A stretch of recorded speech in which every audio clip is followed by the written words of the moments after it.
श्री हरिशरणम.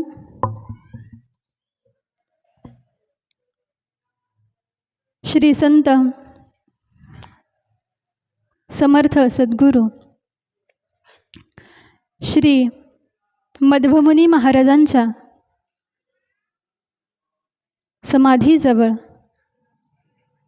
अर्थात त्यांच्या निर्गुण निराकार असलेल्या स्वरूपाजवळ तुम्ही मी गेल्या 4 दिवसांपासून सेवा करत आहोत. आज आपल्या सेवेचा पंचम दिन अर्थात 5वा दिवस आहे. त्यांच्या कृपाशीर्वादाने गेली 4 दिवस तुमच्या माझ्या कानावरती संतांचं चरित्र येऊन पडतं आहे. याला कारण त्यांची कृपा, याला कारण आपापल्या सद्गुरूंची आपल्यावरती असलेली कृपा, याला कारण पूर्वजन्मामध्ये आपल्याकडून घडलेल्या पुण्याईचा परिणाम आणि आपल्या आईवडिलांनी केलेल्या पुण्याईचा परिणाम की आज आपण या क्षणाला, निदान या क्षणाला का होईना, सद्गुरूंच्या सानिध्यामध्ये आहोत. शब्दांच्या माध्यमातून आपण त्यांचं दर्शन घेण्याचा प्रयत्न करत आहोत. पहा, लक्षात घ्या, या मृत्यूलोकामध्ये अनेकानेक जीव राहतात. या प्रत्येक जीवांना भगवंतांनी एक अवयव दान केलेला आहे, ज्याच्या माध्यमातून त्याला या सृष्टीमध्ये काय चाललेलं आहे याचं ज्ञान होत असतं. एक इंद्रिय दान केलेला आहे, जो ज्ञानेंद्रिय म्हणून गणला जातो आणि ज्याला नेत्र अर्थात डोळे असं म्हणतात.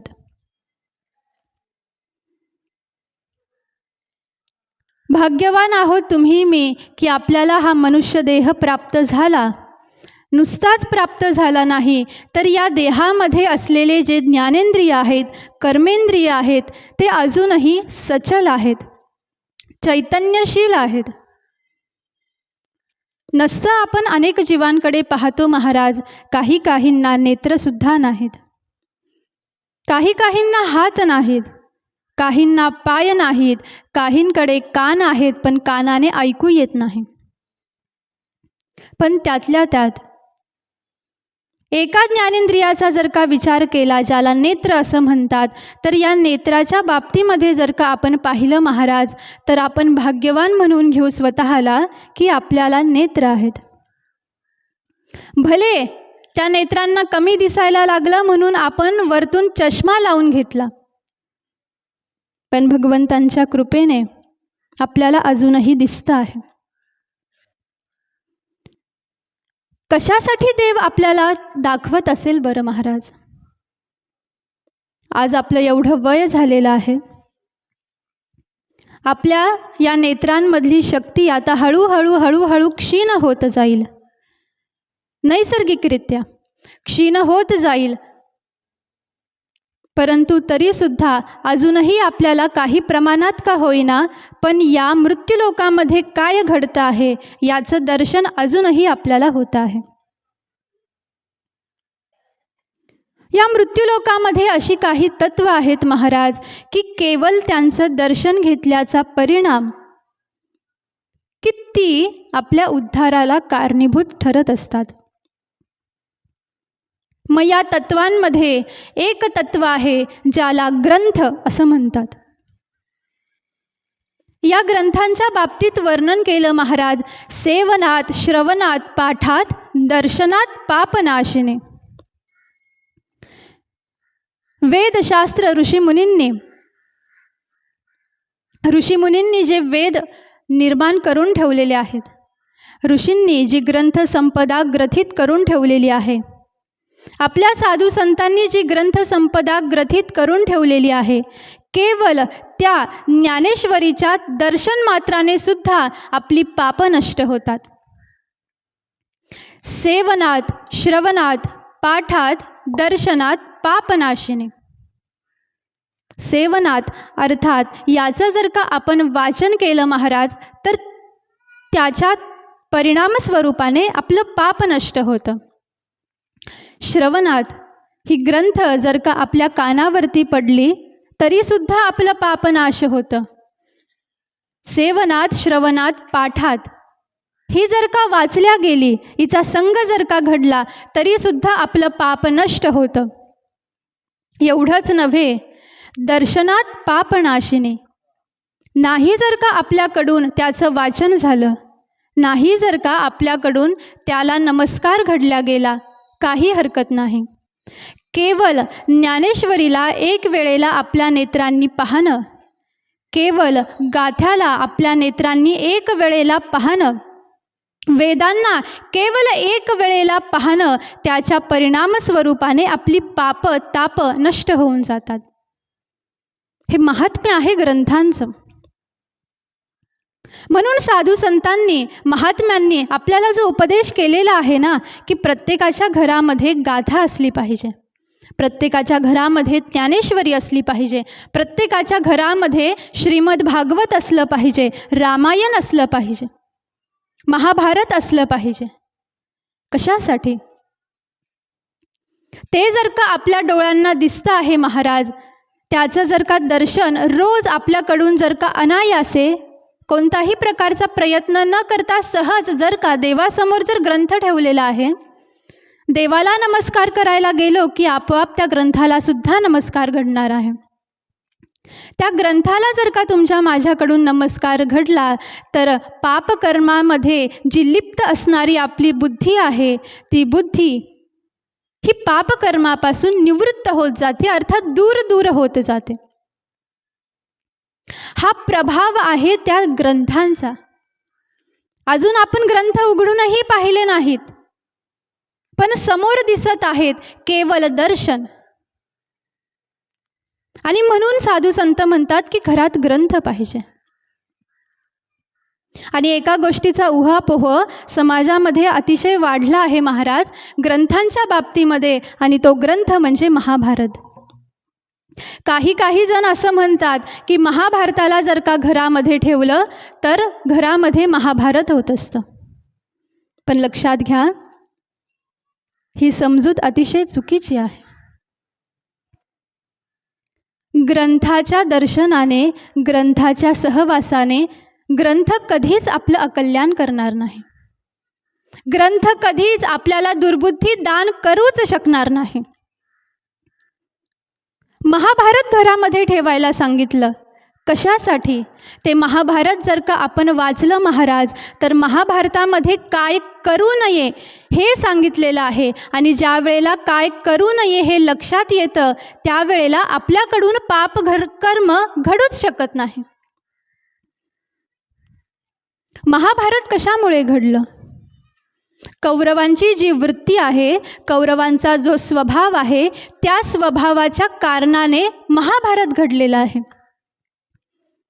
मग महाभारत जर का तुम्ही मी उघडून पाहिलं तर आपल्या लक्षामध्ये येईल महाराज की आपण जर का कौरवांसारखी वृत्ती धारण केली, आपण जर का कौरवांसारखं वागलो तर त्याचा परिणाम काय होईल. म्हणून महाभारत घरात भांडणं लावून देत नाही. महाभारत घरामध्ये होणाऱ्या भांडणांना बंद करतं. आपल्याला विचार करण्यासाठी भाग पाडतं महाभारत.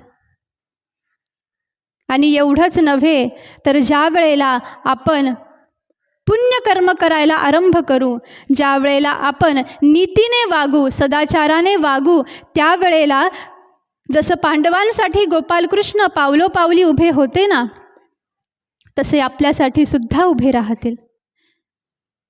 हे शिकवतं महाभारत तुम्हाला मला. आणि म्हणून महाभारताला प्रत्येकाने आपल्या घरामध्ये ठेवलंच पाहिजे. पहा, लक्षात घ्या, एखादा व्यक्ती जर का आपल्याला काहीतरी सांगून जातो आहे, या कानाने ऐकायचं आणि या कानाने सोडून द्यायचं असं कधीच करू नये महाराज.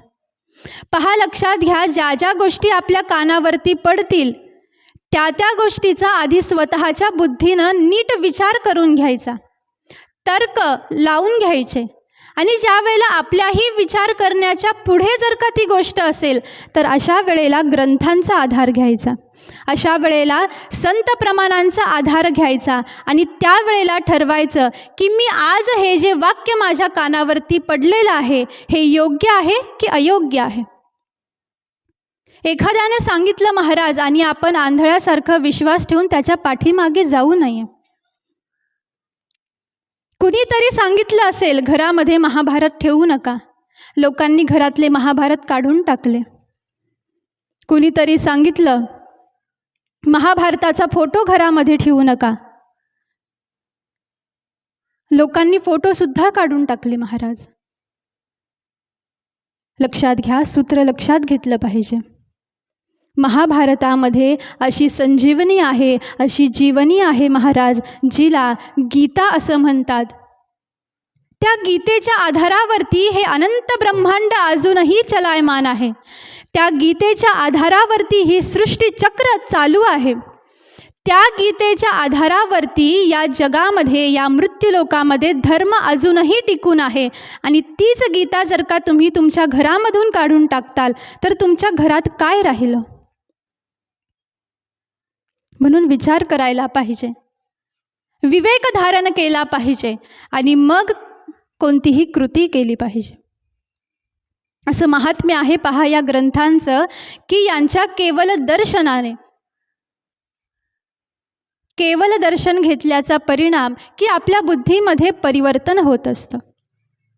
एक तत्व ज्याला ग्रंथ असं वर्णन केलं आणि दुसरं तत्व या मृत्यूलोकामध्ये असं आहे की त्याच्या दर्शनाने आपल्या हृदयामध्ये स्वतःचा उद्धार करून घेण्याची इच्छा जागृत होते.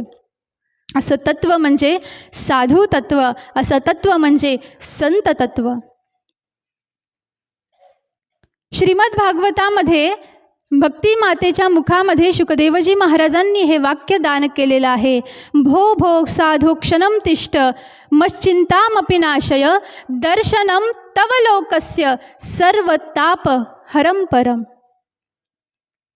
अहो साधू महाराज, भक्ती माता नारदजी महाराजांना म्हणत आहेत की अहो साधू महाराज, तुम्ही एक क्षणभर थांबता का? केवळ तुम्ही एक क्षणभर माझ्याकडे पाहिल्याचा परिणाम असा होईल, दर्शनम तव लोकस्य सर्व ताप हरम परम.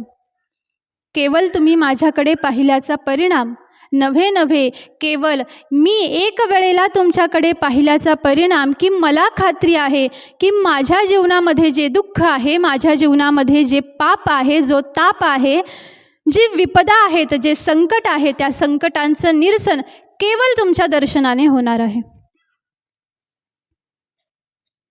असं तत्व साधू तत्व. या मृत्यूलोकामध्ये पवित्राती पवित्र गोष्ट वर्णन केली ज्याला परब्रह्म अर्थात भगवंत असं म्हणतात.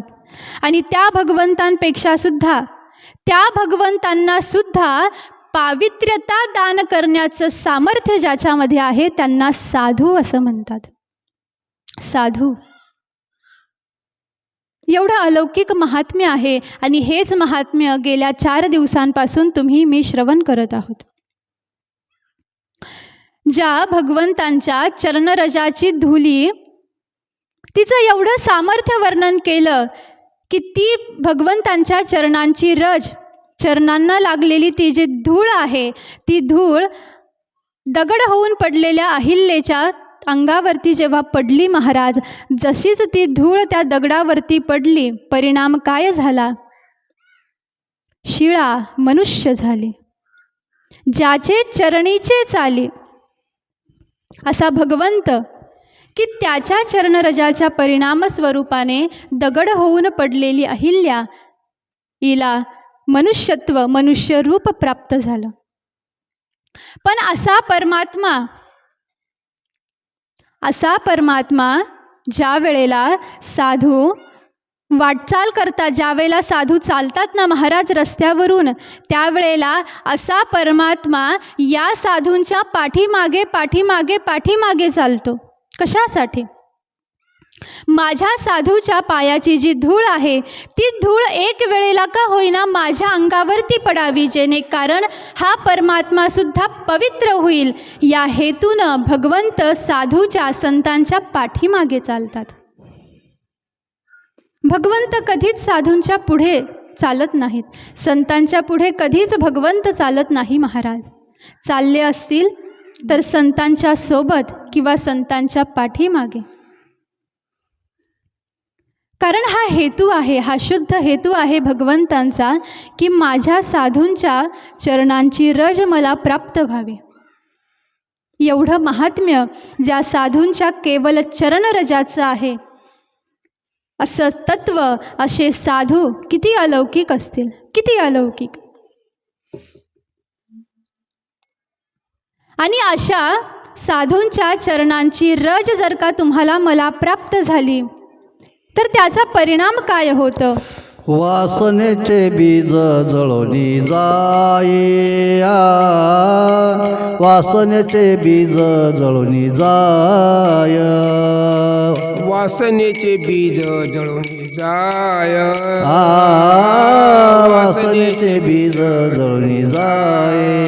संत चरण रज लागता सहज, संत चरणी रज लागता सहज, संत चरण रज लागता सहज, संत चरणी रज लागता सहज.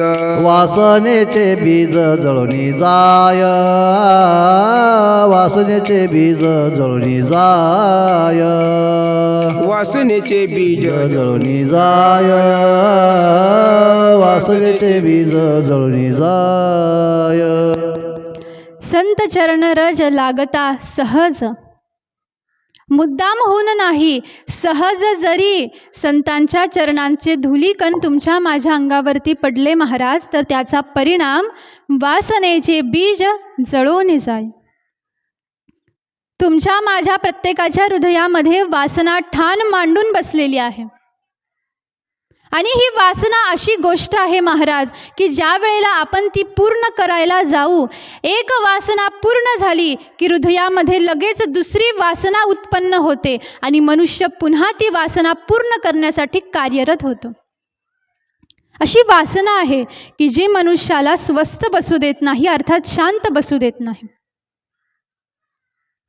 अशा वासनेचं जे बीज आहे, वासना नाही म्हणत, बीज आहे, बीज.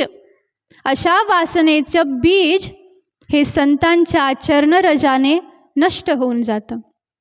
आणि ज्या वेळेला हे वासनेचं बीज नष्ट होऊन जातं, त्यावेळेला सुख घडोघडी वाढू लागे. मग रामनामे उपजे आवडी, सुख घडोघडी वाढू लागे. ज्या वेळेला वासना नष्ट होईल त्यावेळेला हृदयामध्ये भगवत प्रेम जागृत होत असतं. संतच हे असे आहेत महाराज, आपण श्रवण केलं काल परवा, की संतच असे एक तत्व आहे, संत असं व्यक्तिमत्व आहे की ते तुम्हाला मला भगवंत दाखवत असतात. या नेत्राने जो भगवंत सहज तुम्ही मी पाहू शकत नाही, तो परमात्मा, ते अदृष्ट दर्शन केवळ संत तुम्हाला मला दाखवतात. अदृष्ट दर्शने संतांचेने, रवी दीप हिरा दाविती देखने, अदृष्ट दर्शने संतांचेने. आणि ज्या वेळेला त्या भगवंताबद्दल, त्या भगवत स्वरूपाबद्दल तुमच्या माझ्या हृदयामध्ये प्रीती निर्माण होईल, प्रेम निर्माण होईल, ते प्रेम निर्माण झालं की सुख घडोघडी वाढू लागे. त्याचा परिणाम तुमच्या माझ्या जीवनामध्ये आनंद निर्माण होतो. पहा, लक्षात घ्या, सुख, सुखाच्या विरुद्ध आहे दुःख. पण आनंद ही एक अशी गोष्ट आहे की या आनंदाच्या विरुद्धामध्ये काहीच नाही. तुम्हाला मला जर का सुख प्राप्त झालं तर आज ना उद्या तुम्हाला मला दुःख प्राप्त होणारच आहे. कारण सुख आलं की सुखाच्या पाठोपाठ दुःखसुद्धा येत असतं. पण आनंद ही अशी एकमेव गोष्ट आहे की ती ज्या वेळेला तुम्हाला मला प्राप्त होईल त्यावेळेला तिच्या विरुद्ध दुसरं काहीच नाही. ती प्राप्त झाली म्हणजे आपल्याला सारं काही प्राप्त झाल्यासारखंच आहे. आपण सारेजण जन्म झाल्यापासून नव्हे जसं कळायला लागलं तसं आपण सारेजण सुखासाठीच धडपड करत असतो. कारण तुमची आणि माझी अशी भावना आहे किंवा असा गोड गैरसमज आहे महाराज की सुख जर का प्राप्त झालं,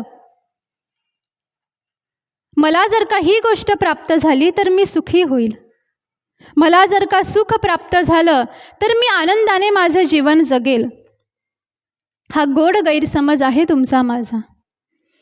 सुखासाठी आपण आत्तापर्यंत धडपडत आहोत, परंतु मला सांगा, सुख प्राप्त झालं का तुम्हाला? किती प्रयत्न केले असतील आपण आत्तापर्यंत सुख प्राप्त करून घेण्याचे. असं वाटायला लागलं की आता माझ्या जीवनामध्ये सुख आलं, सुख आलं. सुखाला आपण दरवाजापर्यंत पाहतो महाराज, पण सुख घरामध्ये येतं न येतं तोवर सुख निघून जातं आणि दुःख आपल्या घरामध्ये ठाण मांडून बसतं. असं होतं की नाही? सुख पाहता पाहता पाहता पाहता लक्षातही येत नाही की कधी आपल्या जीवनामध्ये या दुःखाने घाला घातलेला आहे. आतापर्यंत तुम्ही मी एवढे प्रयत्न केले सुखासाठी, आता उर्वरित राहिलेलं आयुष्य आनंद मिळवण्यासाठी जगायला पाहिजे. किती राहिले आता तुमचे माझे किती राहिलेले आहेत? कारण पहा, आपल्याला किती जीवन प्राप्त झालेलं आहे हे कुणालाच माहीत नाही. भगवंतांच्या कृपेनं तुम्हाला एवढं आयुष्य प्राप्त झालेलं आहे. मला सुद्धा माहीत नाही की पुढच्या क्षणाला माझं काय होईल. मी व्यासपीठावरून खाली उतरले की उद्या मी व्यासपीठावरती येईल की नाही याची शाश्वती सुद्धा नाही महाराज. पण तुमच्याकडे ज्या वेळेला पाहिलं त्यावेळेला लक्षात येतं की किती वय झालेलं आहे. जगवलं ना देवाने तुम्हाला. मग ज्याने जगवलं कधीतरी त्याच्यासाठी जगले का? आईसाठी जगले, वडिलांसाठी जगले, पतिराजांसाठी जगले, धर्मपत्नीसाठी जगले, लेकरा बाळांसाठी जगतच आहात. देवासाठी कधी जगणार? कधी जगणार? म्हणा ना, आजपासून जगतो म्हणून.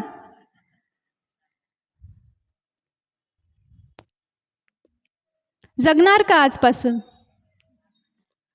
पहा, तुम्ही इथं जे बोलताल ना ते महाराज ऐकत आहेत. महाराजांची समाधी आहे बरं का इथं. तुम्ही त्यांच्या साक्षीनं बोलत आहात. आजपासून देवासाठी जगणार की नाही? महाराज साक्षीदार आहेत. न्याय निवाडा ते करतील. दान जीव दिला दान, तयाचे करेन चिंतन, तयाचे करीन चिंतन, जग जीवन नारायण, जग जीवन नारायण.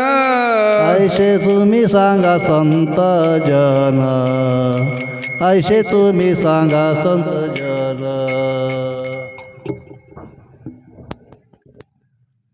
केला निश्चय मनोमन देवासाठी जगणार म्हणून. देवासाठी जगायचं म्हणजे काही फार मोठा डोंगर उचलायचा नाहीये. देवासाठी जगायचं म्हणजे देवाचं नाव घ्यायचं. देवासाठी जगायचं म्हणजे देवाची आठवण करायची. देवासाठी जगायचं म्हणजे देवाची कथा ऐकायची. किती साधी गोष्ट आहे महाराज.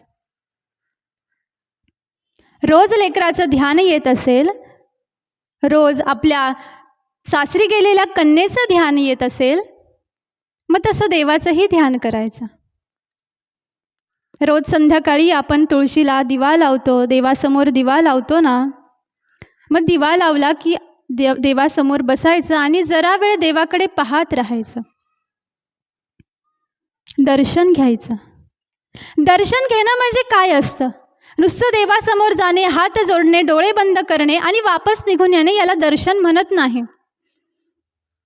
देवाकडे पाहत राहणे याला दर्शन असं म्हणतात. पण आपण काय करतो? देवासमोर जातो आणि स्वतःचेच डोळे बंद करून घेतो. होतं का दर्शन देवाचं? होतं नाही.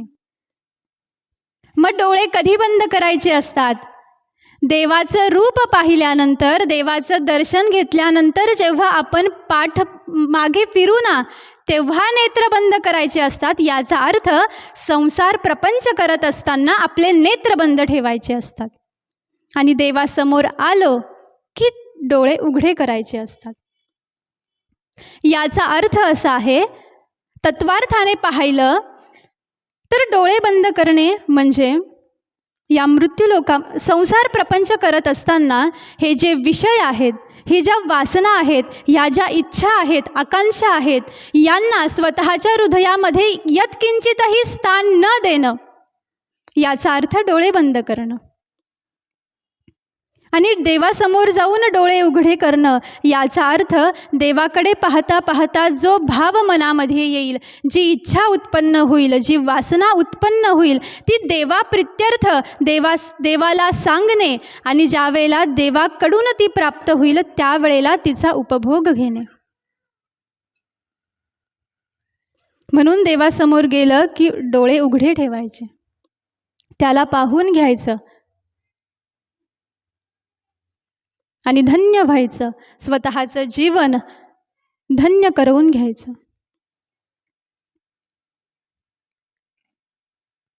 नामगायन करायचं त्याचं.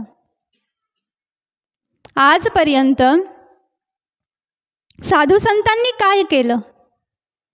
नामच गायन केलेलं आहे आणि त्या नामामुळेच भगवंत प्रगट झालेले आहेत, त्या नामामुळेच सद्गुरू त्यांना प्राप्त झालेले आहेत.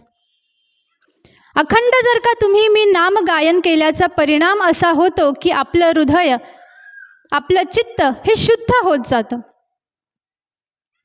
सतत जर का आपल्याकडून नाम गायन झालं तर जे अनंत जन्मांपासून जे मलिन झालेलं तुमचं माझं चित्त आहे, ते चित्त हळूहळू नामाच्या स्वरूपाने, नामाच्या परिणाम स्वरूपाने ते शुद्ध शुद्ध शुद्ध होत जातं. आणि ज्या वेळेला अतिशुद्धता त्या चित्ताला प्राप्त होती त्यावेळेला त्या हृदयामध्ये भगवंत राहण्यासाठी येत असतात, अर्थात ते आत्मतत्व प्रकाशित होत असतं.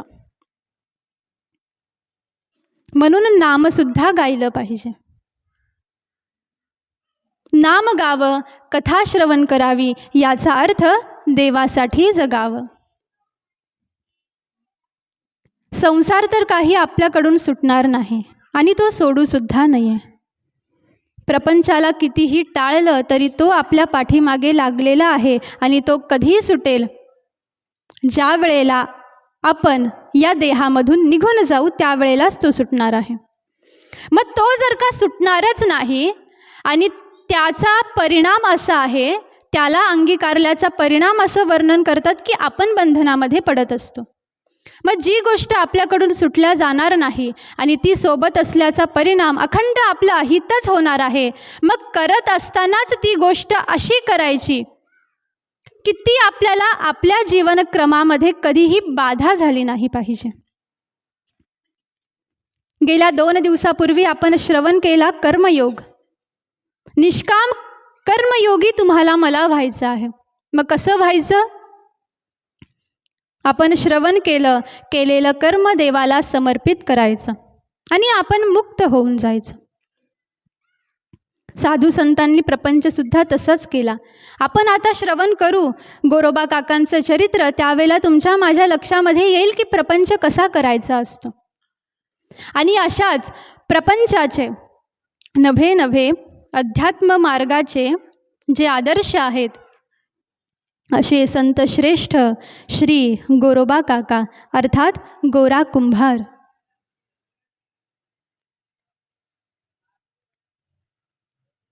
नाथांनी तुम्हाला मला शिकवलं प्रपंच आणि परमार्थाची सांगड कशी घालायची. आदिभौतिक सारी सुख सुविधा नाथांना प्राप्त आहे, पण नाथांकडे पाहावं महाराज तर नाथांइतका वैराग्यशील विरक्त महात्मा आपल्याला कुठेही सापडणार नाही. त्यांची विरक्तता त्यांच्या मुखमंडलावरती अजूनही शोभायमान आहे. म्हणून नाथांकडून शिकावं. प्रपंच करत असताना परमार्थ कसा साधून घ्यायचा हे नाथ शिकवतात. गोरोबा काका शिकवतात, तुकाराम महाराज शिकवतात, नामदेवराय शिकवतात की प्रपंच कसा करायचा आहे. आणि असेच संत आहेत गोरोबा काका. पंढरपुरापासून 25-30 अंतरावरती एक गाव आहे, ज्या गावाचं नाव तेरढोकी असं आहे. त्या गावामध्ये एक सद्गृहस्थ राहत होते. त्या गृहस्थाचा व्यवसाय होता मडकी घडवण्याचा. जीवनभर त्यांनी मडकी घडवली, परंतु नुसतीच मडकी घडवली नाही, तर एका बाजूला मातीला आकार देणं चालू आहे आणि दुसऱ्या बाजूला स्वतःच्या जीवनाला सुद्धा आकार देणं चालू आहे. त्यांनी जीवनभर मडकी घडवली, पण स्वतःला सुद्धा घडवलं. आणि अशा सद्गृहस्थांच्या उदरी एक दिवस एक महात्मा प्रगट झाला, ज्यांचं नाव ठेवलं गेलं गोरा. महात्मा प्रगट झाला, साधू प्रगट झाला, याचा अर्थ जन्मतःच वैराग्यशील वृत्ती आहे. जन्मतःच भगवंतांच्या रूपाकडे, भगवंतांच्या नामाकडे ओढ आहे. पहा, लक्षात घ्या, तुम्हाला मला समाजामध्ये काही बालक असे दिसतील किंवा तुम्ही पाहिले असतील की जन्म झाल्यापासून त्यांच्या मनामध्ये आपोआप भगवंताविषयी प्रीती निर्माण असते. आपोआप त्यांना नामाची आवड प्राप्त झालेली असते. त्यांना पूजा करायला आवडतं, त्यांना तीर्थयात्रेला अर्थात वारी करायला आवडतं, त्यांना देवाचं दर्शन घ्यायला आवडतं. अशी लेकरं की ज्यांना काही शिकवावंच लागलं नाही, तान्हुली आहेत, नुकतंच चालता येतं, नुकतंच बोलता येतं, पण त्यांच्या अंतःकरणामध्ये भगवत प्रेमाविषयी ओढा निर्माण झालेला आहे.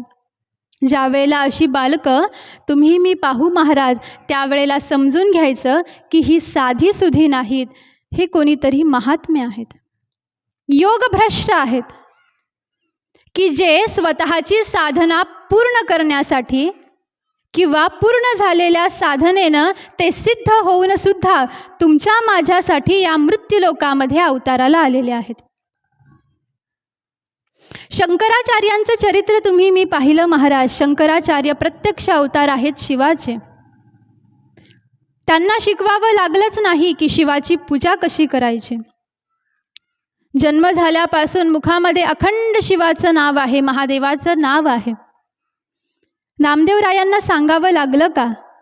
अहो, नामदेवराय तर इतके साधे महाराज की त्यांना असं वाटलं की देवाला नैवेद्य द्यायचा म्हणजे देव आपल्यासारखा खातोच. आणि त्या नामदेवरायांसाठी देवाने स्वतः सगुण साकार होऊन वाटीभर दूध सुद्धा पिऊन घेतलं. ज्या वेळेला अशा निष्पाप बुद्धीच्या बालकांकडून अशी कर्म घडतील, त्यावेळेला समजून घ्यायचं की ही कुणीतरी योगभ्रष्ट आहेत, कुणीतरी महात्मे आहेत. आणि ज्या वेळेला त्या सद्गृहस्थांनी पाहिलं की गोरा हा अखंड भगवंतांच्या नामामध्ये तल्लीन असतो, जन्म झाल्यापासून अखंड त्यांच्या मुखामध्ये नाम होतं विठ्ठलाचं. विठ्ठलाबरोबरच शिवसुद्धा अतिप्रिय होते. हरी आणि हर या दोघांची सोबत पूजा करायचे. मनामध्ये कोणत्याही प्रकारचा भेद शिवलाच नाही. आणि पहा, लक्षात घ्या की जे सच्चे भक्त असतात, जे सच्चे साधक असतात, त्यांच्या मनामध्ये कधीच कोणत्याही रूपाबद्दल कधीच भेद निर्माण होत नाही. त्यांच्यासाठी जसा विठ्ठल आहे त्याच विठ्ठलामध्ये ते शिवाला सुद्धा पाहतात, त्याच विठ्ठलामध्ये ते रामाला सुद्धा पाहतात आणि त्याच विठ्ठलामध्ये ते कृष्णाला सुद्धा पाहत असतात. म्हणून जो सच्चा भक्त आहे, जो सच्चा साधक आहे, त्याच्यासाठी देवाची अनेक रूपं कधीच नाहीत. त्याच्यासाठी तो भगवंत म्हणजे एक आहे आणि त्या एका भगवंताची ही अनेक रूप आहे अशी भावना असते. आणि म्हणून पहा, ज्यावेळेला गोरोबा काकांकडे पाहत आहेत त्यांचे आई वडील, त्यावेळेला लक्षात आलं की हरी आणि हर प्रत्यक्ष कृपावंत आहेत. पाहता पाहता हळूहळू लहानाचे मोठे झाले गोरा. आणि एक दिवस गोरा आपल्या आईवडिलांना म्हणतात, आई बाबा, आता तुम्ही मडकी घडवू नका. तुम्ही तुमचं संपूर्ण जीवन केवळ मडकी घडवण्यामध्ये आता व्यतीत केलेलं आहे. आता तुम्ही थकलेला आहात आणि माझी अशी इच्छा आहे की आता तुम्ही हा व्यवसाय करायचा नाही. तुमच्या जागी आजपासून संपूर्ण प्रपंचाची जिम्मेदारी मी माझ्यावरती घेतो. आनंद झाला आईवडिलांना. परंतु वडील म्हणायला लागले, गोरा, अरे मडकी घडवणं हे काही एकट्या माणसाचं काम नाही. 2 हाताने ही गोष्ट साकारू शकत नाही. याच्यासाठी तुला 2चे 4 हात करावे लागतील. म्हटले, माझ्या लक्षात आलं नाही बाबा, तुम्हाला काय म्हणायचं आहे? म्हटले, गोरा, अरे ज्या वेळेला मी मडकी घडवायला बसायचो त्यावेळेला तुझी आईसुद्धा मला मदत करायची आणि तिच्या सहकार्याने मी माझा व्यवसाय पूर्ण करत होतो. तिच्या सहकार्याने आपल्या या व्यवसायामध्ये एवढी भरभराट झालेली आहे. आणि म्हणून माझीसुद्धा अशी इच्छा आहे, तुझ्या आईचीसुद्धा अशी इच्छा आहे की तू आता विवाह करावास. आणि यथायोग्य समयाला गोरा कुंभाराचा विवाह हा सुलक्षणी कन्या, जिचं नाव संती असं होतं, तिच्यासोबत लावून देण्यात आला. आणि सुरू झाला गोरा कुंभाराचा प्रपंच गृहस्थाश्रम. गोरा कुंभार रोज मडकी घडवायचे. संती त्यांना लागेल ती मदत दान करायचे. रोज सकाळी ब्रह्ममुहूर्तावरती महाराज उठायचे, स्नान करायचे, देवपूजा करायचे, भगवंतांचं ध्यान संपन्न करायचे आणि संतीनं जो प्रसाद तयार केलेला असेल त्या प्रसादाचं सेवन करून मडकी घडवण्यासाठी कामाला लागायचे. दुपारपर्यंत मडकी घडवायचे. दुपारच्या समयाला थोडीशी विश्रांती घ्यायचे. विश्रांती पण कशी? जमिनीवरती कधीच अंग टाकलं नाही. दुपारच्या समयाला एका खांबाला टेकून बसायचे, हातामध्ये चिपळी घ्यायचे, एका हातामध्ये एकतारी घ्यायचे आणि अखंड मुखामधून विठ्ठलाचं नाम गायन करायचे. विठ्ठल विठ्ठल विठ्ठल म्हणता म्हणता डोळा लागला तेवढ्या वेळापुरती विश्रांती घ्यायचे. सायंकाळच्या समयाला पुन्हा मडकी घडवण्यासाठी उपस्थित व्हायचे. दिवस मावळेपर्यंत काम करायचे. दिवस मावळला की पुन्हा अस्तमानाला आपल्या घरी यायचे, देवाचं ध्यान करायचे, सायंकाळचा प्रसाद सेवन करायचे आणि पुन्हा खांबाला टेकून विठ्ठलाचं भजन करत करत करत करत निद्राधीन व्हायचे, अर्थात झोपून जायचे. गेल्या कित्येक वर्षांपासून गोरा कुंभारांचा हाच नियम होता. दिवसापाठीमागून दिवस निघून गेले आणि यथायोग्य समयाला गोरा महाराजांच्या गृहस्थाश्रमामध्ये एक छोटंसं बाळ दुडदुड दुडदुड दुडदुड धावायला लागलं. बाळकृष्ण प्रगट झाला. संती आनंदामध्ये आहे, धर्मपत्नी आनंदामध्ये आहे. गोरोबा काका ज्या ज्या वेळेला त्या लहान लेकराकडे पाहायचे त्या त्या वेळेला अतीव आनंद व्हायचा. का आनंद व्हायचा? आसक्ती होती का? नाही महाराज. आनंद याच्यासाठी व्हायचा की हा जो कृष्ण, हे जे बालरूप माझ्या घरामध्ये पळतं आहे ना, ते बालरूप हे माझ्या विठ्ठलाचं आहे. हा भाव होता मनामध्ये. आणि जसं जसं त्या बाळाचे खेळ वाढू लागले, जसा जसा आनंद गोरोबा काकांना प्राप्त व्हायला लागला, तसं तसं गोरोबा काकांचं मन हे प्रपंचामधून लांब जायला लागलं. उदासीन वृत्ती त्यांची व्हायला लागली. आणि पहा, साधूचं हे वैशिष्ट्य आहे, संतांचं हे वैशिष्ट्य आहे की जेवढं जेवढं सुख त्यांना प्रपंचामध्ये प्राप्त होतं तेवढे तेवढे साधू संत हे प्रपंचापासून अलिप्त होत जातात, दूर होत जातात. नाथांकडे एवढी संपदा होती, एवढं वैभव होतं, पण तरीसुद्धा कधीच नाथ त्या संपत्तीमध्ये गुंतले नाहीत. गोरोबा काकांचा प्रपंच, परमार्थ प्रपंच एवढा वाढायला लागला, मडकी घडवायला लागले, बाजारामध्ये जाऊन विकायला लागले, संपत्ती प्राप्त व्हायला लागले. समोर पाहतात तर स्वतःचं लेकरू घरामध्ये वावरतं आहे, आनंदी आनंद आहे, पण तरीसुद्धा उदासीन वृत्तीनं गोरोबा काकांना घेरलं आहे. उदास आहेत, निवृत्त झालेले आहेत. हे वैशिष्ट्य आहे साधूंचं. तुम्ही मी जसं जसं सुख वाढत जाईल, जसा जसा पैसा घरामध्ये येत जाईल, जसा जसा मान पद प्रतिष्ठा समाजामध्ये आपल्याला प्राप्त होत जाईल, तसं तसं आपण प्रपंचापासून दूर जात नाही, तसं तसं आपण देवापासून दूर जात असतो. जातो की नाही? एखादी पतिव्रता आहे, तिला बाळ होत नाही. जोपर्यंत बाळ होत नव्हतं तोपर्यंत रोज कथेला, रोज कीर्तनाला ती उपस्थित व्हायची. कशासाठी? मला बाळ झालं पाहिजे. देवाच्या कृपेनं बाळ झालं आणि जसंच बाळ झालं त्या दिवसापासून तिनं कथेला, कीर्तनाला, देवाला तोंडसुद्धा दाखवलं नाही. तुमचा माझा परमार्थ कशासाठी असतो माहिती का? स्वतःचं पोट भरून घेण्यासाठी तुम्ही मी परमार्थ करत असतो. पण संत स्वतःचा आत्मा तुष्ट करून घेण्यासाठी परमार्थ करत असतात. हे अंतर आहे त्यांच्यामध्ये आणि तुमच्यामध्ये. म्हणून आपण काल श्रवण केलं, म्हणून आपला जो घडतो तो आपला इतिहास असतो आणि त्यांचं जे घडतं ते चरित्र असतं. हे अंतर आहे. जरासं वैभव दिसलं, जरासा पैसा दिसला महाराज, तर आपण हातातला देव सोडून उठून निघून जातो. संतांनी असं केलं का? आज ते आपल्यासाठी पूजनीय आहेत, ते आज आपल्यासाठी वंदनीय आहेत. कशामुळे? कारण त्यांनी देवाला धारण करून ठेवलेलं आहे, म्हणून आज ते त्या पदावरती बसलेले आहेत. तुम्ही मी सुद्धा त्या पदावरती जाऊन बसू. कधी? आजपासून माझं समस्त जीवन मी देवासाठी जगेल हा निर्धार जर का पक्का ठेवला तर आपल्या जीवनातला एक क्षण असा येईल महाराज की जसं ज्ञानोबरायांना वंदन केलं जातं तसंच तुम्हाला मला सुद्धा वंदन केलं जाईल. ही कथेची शाश्वती आहे, ही संतांची शाश्वती आहे, ही या व्यासपीठावरची शाश्वती आहे महाराज. म्हणून देवासाठी जगावं. गोरोबा काकांकडे ज्या वेळेला पाहिलं त्यावेळेला विरक्त वृत्ती आहे, उदासीन वृत्ती आहे. अखंड मुखामध्ये नाम आहे विठ्ठलाचं, अखंड.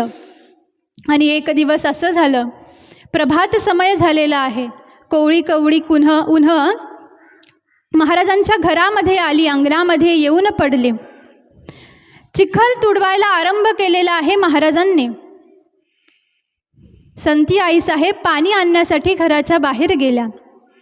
आपलं छोटंसं जे लेकरू होतं ते लेकरू जमिनीवरती पहुडलं होतं, म्हणून आईसाहेब निश्चिंतीने गेल्या. इकडं गोरोबा काका पायाने चिखल तुडवत आहेत. आपले दोन्ही हात आकाशाच्या दिशेनं उभारून दिलेले आहे. समर्पण भावना हृदयामध्ये उचंबळून आलेली आहे आणि मुखामधून अखंड विठ्ठलाचं नाम गायन होत आहे. विठ्ठल विठ्ठल विठ्ठल विठ्ठल विठ्ठल विठ्ठल विठ्ठला, विठ्ठल विठ्ठल विठ्ठल विठ्ठल विठ्ठल विठ्ठल विठ्ठला, विठ्ठल विठ्ठल विठ्ठल विठ्ठल विठ्ठल विठ्ठल विठ्ठला, विठ्ठल विठ्ठल विठ्ठल विठ्ठल विठ्ठल विठ्ठल विठ्ठला, विठ्ठल विठ्ठल विठ्ठल विठ्ठल विठ्ठल विठ्ठल विठ्ठला, विठ्ठल विठ्ठल विठ्ठल विठ्ठल विठ्ठल विठ्ठल विठ्ठला, विठ्ठल विठ्ठल विठ्ठल विठ्ठल विठ्ठल विठ्ठल विठ्ठला, विठ्ठल विठ्ठल विठ्ठल विठ्ठल विठ्ठल विठ्ठल विठ्ठला, विठ्ठल विठ्ठल विठ्ठल विठ्ठल विठ्ठल विठ्ठल विठ्ठला, विठ्ठल विठ्ठल विठ्ठल विठ्ठल विठ्ठल विठ्ठल विठ्ठला, विठ्ठल विठ्ठल विठ्ठल विठ्ठल विठ्ठल विठ्ठल विठ्ठला, विठ्ठल विठ्ठल विठ्ठल विठ्ठल विठ्ठल विठ्ठल विठ्ठला, विठ्ठल विठ्ठल विठ्ठल विठ्ठल विठ्ठल विठ्ठल विठ्ठल विठ्ठला विठ्ठल विठ्ठल विठ्ठल विठ्ठल विठ्ठल विठ्ठल विठ्ठला विठ्ठल विठ्ठल विठ्ठल विठ्ठल विठ्ठल विठ्ठल विठ्ठला विठ्ठल विठ्ठल विठ्ठल विठ्ठल विठ्ठल विठ्ठल विठ्ठला विठ्ठल विठ्ठल विठ्ठल विठ्ठल विठ्ठल विठ्ठल विठ्ठला विठ्ठल विठ्ठल विठ्ठल विठ्ठल विठ्ठल विठ्ठल विठ्ठला विठ्ठल विठ्ठल विठ्ठल विठ्ठल विठ्ठल विठ्ठल विठ्ठला विठ्ठल विठ्ठल विठ्ठल विठ्ठल विठ्ठल विठ्ठल विठ्ठला विठ्ठल विठ्ठल विठ्ठल विठ्ठल विठ्ठल विठ्ठल विठ्ठला विठ्ठल विठ्ठल विठ्ठल विठ्ठल विठ्ठल विठ्ठल विठ्ठला विठ्ठल विठ्ठल विठ्ठल विठ्ठल विठ्ठल विठ्ठल विठ्ठला विठ्ठल विठ्ठल विठ्ठल विठ्ठल विठ्ठल विठ्ठल विठ्ठला विठ्ठल विठ्ठल विठ्ठल विठ्ठल विठ्ठल विठ्ठल अखंड मुखामधून नामाचा उच्चार होतो आहे. विदेहा अवस्था गोरोबा काकांना प्राप्त झालेली आहे आणि एवढ्या वेळामध्ये जे घरामध्ये बाळ झोपलेलं होतं त्याला जाग आली. रांगत रांगत आपल्या वडिलांजवळ गोरोबा काकांजवळ येऊन पोहोचले. पाहतो तर गोरोबा काका काहीतरी क्रिया करताना दिसले. कुतूहल निर्माण झालं आणि रांगत रांगत आपल्या वडिलांच्या पायाला बिलगण्यासाठी तो त्या चिखलामध्ये येऊन पोहोचला. गोरोबा काकांकडे पाहावं तर विदेह अवस्था आहे, देहाचं ध्यान राहिलेलं नाही. अखंड विठ्ठल नामाने संकीर्तन आरंभ झालेलं आहे. आपल्या पायाजवळ कोण बिलगत आहे, आपल्याला कशाचा स्पर्श होत आहे याचं ध्यानसुद्धा, याचं स्मरणसुद्धा गोरोबांना नाही.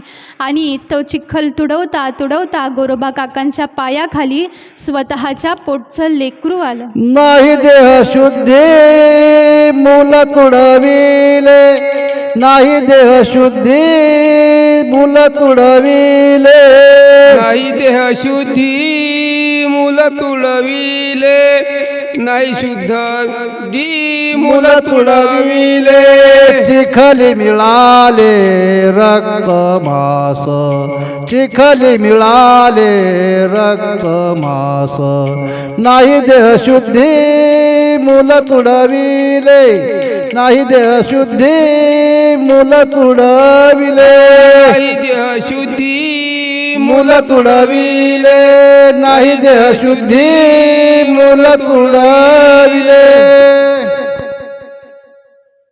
मूल तुडविले कशामुळे? नाही देहशुद्धी. भानावरती नव्हते, देहावरती नव्हते. त्याचा परिणाम की आपल्या पायाखाली काय येत आहे याचं स्मरण राहिलं नाही, याची शुद्ध राहिली नाही आणि स्वतःच्या पोटचं लेकरू आज गोरोबा काकांच्या पायाखाली तुडवलं गेलं. एवढ्या वेळामध्ये संती घरामध्ये येऊन पोहोचले. पाहिलं तर अंथरुणावरती बाळ नाही. घरामध्ये शोधाशोध सुरू केली, कुठंही सापडलं नाही. गोरोबा काकांजवळ येऊन पोहोचल्या आणि त्यांना विचारायला लागल्या. म्हटल्या, हो आपलं बाळ पाहिलं का तुम्ही? गोरोबा काकांच्या कानावरती ते शब्दसुद्धा जाऊन पडले नाहीत महाराज. आता मात्र ज्या वेळेला संती गोरोबा काकांच्या जवळ येऊन पोहोचली त्यावेळेला तिचं लक्ष पायाकडे गेलं तर लक्षात आलं की चिखल पूर्ण रक्ताने लाल माखलेला आहे आणि अचानक किंचाळली. जशीच किंचाळली गोरोबा काका देहभानावरती आले. नको नको अशा शब्दामध्ये गोरोबा काकांना बोलायला लागली. गोरोबा काकांनी ज्या वेळेला खाली पाहिलं त्यावेळेला लक्षात आलं की मूल तुडवलेलं आहे, परंतु अजूनसुद्धा भानावरती आले नव्हते. आणि जसंच नको नको अशा शब्दामध्ये संती बोलायला लागली. आता मात्र जरासा निमित्त मात्राला क्रोध गोरोबा काकांना आला आणि त्या क्रोधाच्या परिणाम स्वरूपाने आपल्या हातामध्ये जी चिपळी होती ती चिपळी गोरोबा काकांनी संतीला मारून फेकली. ती फेकल्याचा परिणाम असा झाला की संतीच्या कपाळावरती जखम झाली. गोरोबा काका संतीकडे धावले तर संतीनं सांगितलं, माझ्या अंगाला हात लावतार तर विठ्ठलाची आण आहे तुम्हाला. विठ्ठलाची आण घातली आणि गोरोबा काकांची पावलं जागेवरती थांबली. खूप विलाप केला, खूप आक्रोश केला. नको नको अशा शब्दामध्ये गोरोबा काकांना दूषणं लावलीत. पण त्याचा जरासाही परिणाम गोरोबा काकांवरती झाला नाही. गोरोबा काका समजावून सांगायला लागले. म्हटले, संती, अगं माझा व्यवसाय आहे मडकी घडवण्याचा. मला मातीला तुडवावं लागतं तेव्हा मडकी घडतात. आणि तुझा माझा देह तरी काय आहे ग? हा देह सुद्धा एक प्रकारे मातीचाच देह आहे ना. मग मातीचाच देह जर का मातीमध्ये मिसळला तर त्याच्यावरती एवढं शोक करण्याचं कारण काय? जो जिथून उत्पन्न झाला तो पुन्हा त्याच्यामध्येच जाऊन मिसळला तर तू शोक का करते आहेस? विरक्ती वृत्ती गोरोबा काकांची. उदासीनता प्राप्त झाली होती. पण संती तर आई आहे. आणि कोणत्या आईनं पाहावं महाराज स्वतःच्या मेलेल्या लेकराचं मुख? नाही पाहू शकत. पण ज्यावेळेला गोरोबा काकांच्या मुखामधून असे शब्द निघाले, नाईलाज झाला आणि शांत बसले. संती आता मात्र पूर्ण अंतर्मुख झालेली आहे.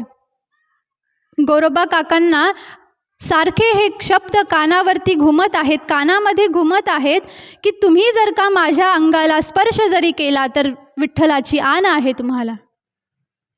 आणि त्या दिवसापासून गोरोबा काकांनी संती मातेच्या अंगाला स्पर्शसुद्धा केला नाही. संतीच्या ही गोष्ट लक्षात आली की रागाच्या भरामध्ये आपल्याकडून चुकून हे शब्द बाहेर पडले आणि त्या शब्दाला प्रमाण मानून यांनी ते ग्रहण केलेले आहेत. गोरोबा काकांनी का मानले? कारण विठ्ठलाची आण आहे. आणि मी जर का तसं वागलो तर माझ्या विठ्ठलाचा अपराध केल्यासारखं मी होईल. पाहता पाहता 1 वर्ष निघून गेले. गोरोबा काकांचा नित्यक्रम आरंभ आहे, परंतु संतीसोबत एक शब्दसुद्धा बोलत नाही, संतीकडे पाहतसुद्धा नाही. अगदी स्वतःच्याच घरामध्ये पाहुण्यासारखं गोरोबा काका राहायला लागले. परंतु संती आईसाहेबांकडून मात्र हे पाहावत नव्हतं. आत्मग्लानी, दुःख, कायम नेत्रांमधून अश्रू वाहत आहेत. आणि भगवंताजवळ एकच प्रार्थना आहे. म्हटले, भगवंता, नाही तुम्हाला या पुत्राला जीवनदान देता आलं काही हरकत नाही, पण यांच्या वंशाला दिवा तरी तुम्ही द्या. पण गोरोबा काकांकडे पाहावं तर विरक्त वृत्ती धारण करून बसलेले आहेत, पाहुण्यासारखं स्वतःच्या घरामध्ये राहत आहेत. आणि एक दिवस संतीच्या सहनशीलतेचा अंत झाला आणि संती आपल्या माहेरी येऊन पोहोचले. घडलेली सारी घटना स्वतःच्या वडिलांना वर्णन करून सांगितली आणि म्हटले, माझी अशी इच्छा आहे की माझ्या पतिराजांचा मला दुसरा विवाह लावून द्यायचा. आणि याच्यासाठी बाबा तुम्ही मला सहकार्य करा, तुम्ही मदत करा. म्हटले, मी काय करू तुझ्यासाठी? त्यावेळेला संती म्हणायला लागली, माझी जी धाकटी बहीण आहे जिचं नाव रामी असं आहे, तुम्ही तिचा विवाह माझ्या पतिराजांसोबत लावून द्या. ते माझ्याशी बोलत नाही, ते माझ्याकडे पाहत नाही, याचं मला यत्किंचितही दुःख नाही, परंतु त्यांच्यासारख्या महात्म्याच्या वंशामध्ये पुत्र पाहिजे, त्यांच्या वंशाला दिवा पाहिजे, अशी माझी मनोमन इच्छा आहे. आणि म्हणून माझी अशी इच्छा आहे, माझा असा प्रयत्न आहे की आपण रामीचा विवाह त्यांच्यासोबत लावून देऊ. वडिलांनी सुद्धा होकार भरला. कसं तरी करून गोरोबा काकांना मनवल्या गेलं आणि आज संतीनं स्वतःच्या धाकट्या बहिणीचा आणि स्वतःच्या पतिराजांचा विवाह लावून दिला. पण पहा, शब्दच कसा घात करतात आणि शब्दच कसा स्वतःचा उद्धार करून घेत असतात. ज्यावेळेला संतीच्या मुखामधून वाक्य बाहेर पडलं, माझ्या अंगाला स्पर्श करताल तर विठ्ठलाची आण आहे तुम्हाला, शब्द बाहेर पडले आणि त्याचा परिणाम असा झाला, दुसरा विवाह झाला. आणि शेवटी पाहायला गेलं महाराज तर एका कन्येचे वडील आहेत. वडिलांनी गोरोबा काकांचा हात आपल्या हातामध्ये घेतला आणि म्हणाले, महाराज, माझ्या दोन्हीही कन्या मी तुम्हाला समर्पित केलेल्या आहे. माझ्या दोन्हीही कन्यांकडे तुम्ही समान दृष्टीनं पहा. दुजा भाव दोघींमध्ये करू नका. जसं तुम्ही तुमच्या दोन्ही नेत्रांना सांभाळतात ना, अगदी तसंच माझ्या दोन्हीही कन्येला तुम्ही सांभाळा म्हटले. आणि जसंच हे वाक्य मुखामधून बाहेर पडलं, महाराज माझ्या दोन्हीही कन्येमध्ये दुजा भाव करू नका, असं जर केलं तर तुम्हाला विठ्ठलाची आण आहे. हे वाक्य बाहेर पडलं आणि विठ्ठलाचा कौल समजला. आणि गोरोबा काकांनी विचार केला की जसा मी संतीला स्पर्श करत नाही, तसा आजपासून मी रामीला सुद्धा स्पर्श करणार नाही. का? माझ्या विठ्ठलाची आण आहे मला. शब्द किती घात करतात याचं प्रमाण जर पाहायचं असेल ना, तर संती आईसाहेबांचं चरित्र पाहायचं. मुखामधून बाहेर पडलेलं केवळ एक वाक्य आणि त्या वाक्यापोटी स्वतःच्याच पतिराजांचा दुसरा विवाह लावून दिला, पण व्हायचा तोच परिणाम झाला. कशामुळे? केवळ शब्दामुळे. म्हणून पहा, शब्द फार सांभाळून वापरायला पाहिजे. शब्द म्हणजे काय? शब्द म्हणजे तुमचं माझं प्रतिबिंबच आहे. आपण काय बोलतो, आपण कसे शब्द आपल्या मुखावाटे बाहेर काढतो, याचा अर्थ आपण स्वतःला शब्दाच्या रूपानेच प्रगट करत आहोत ना. म्हणून शब्द सांभाळले पाहिजे. शब्दच रत्न आहेत, शब्दच धन आहेत. आणि अशा रत्नांचा, अशा धनाचा सांभाळ तुम्ही मी जपून केला पाहिजे. शब्द जसं स्वतःचा घात करतात, तसं शब्द समोरच्याचा सुद्धा घात करतात. केवळ शब्दामुळे महाराज गेल्या कित्येक वर्षांपासून 2 भावंड बोलत नाहीत. केवळ शब्दामुळे आज शेजारी बोलत नाहीत. केवळ शब्दामुळे आज 2 गावांमध्ये मैत्रीपूर्ण संबंध नाही. केवळ शब्द. म्हणून शब्दांना सांभाळलं पाहिजे. शब्दच यज्ञ आहेत, शब्दच शस्त्र आहेत. आणि म्हणून शब्दांची पूजा करावी, अर्थात शब्दांना सांभाळून वापरावं. गोरोबा काकांचा विवाह झाला रामी आईसाहेबांसोबत. आणि आता संती आणि रामी दोघेही जण गोरोबा काकांसोबत राहायला लागले. जसं आधी राहत होते तसंच आत्तासुद्धा गोरोबा काका राहायला लागले आहेत. त्यांच्या दिनचर्येमध्ये, त्यांच्या वागण्यामध्ये यत्किंचितही बदल नाही. आणि ज्यावेळेला संती गोरोबा काकांकडे पाहते, त्यावेळेला आता संतीच्या दुःखामध्ये उलट अधिक भर पडले. कशामुळे?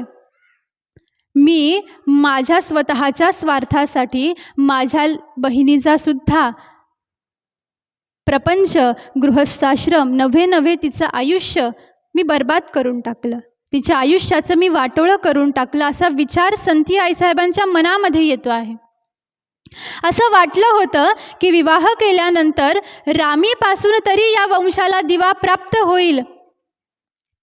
पण माझे पतिराज असं वागतील, मला असं वाटलं सुद्धा नाही. आणि याची खंत सतत मनामध्ये, ही खंत उत्पन्न झाली. आणि पाहता पाहता पाहता पाहता संती आत्मग्लानीने ग्रस्त होऊन गेली. तिच्या मनामध्ये सुद्धा अंतर्मुखता तिला प्राप्त झालेली आहे. आणि ज्या वेळेला अतिशय ग्लानीनं मनुष्य जीवन भरून जात असतो, मनुष्याचं जीवन ज्या वेळेला ग्लानीने परिपूर्ण होऊन जातं महाराज, त्यावेळेला संतांच्या दर्शन मात्राच्या परिणाम स्वरूपाने त्या अंधार असलेल्या जीवनामध्ये प्रकाशाचा एक किरण प्राप्त होतो.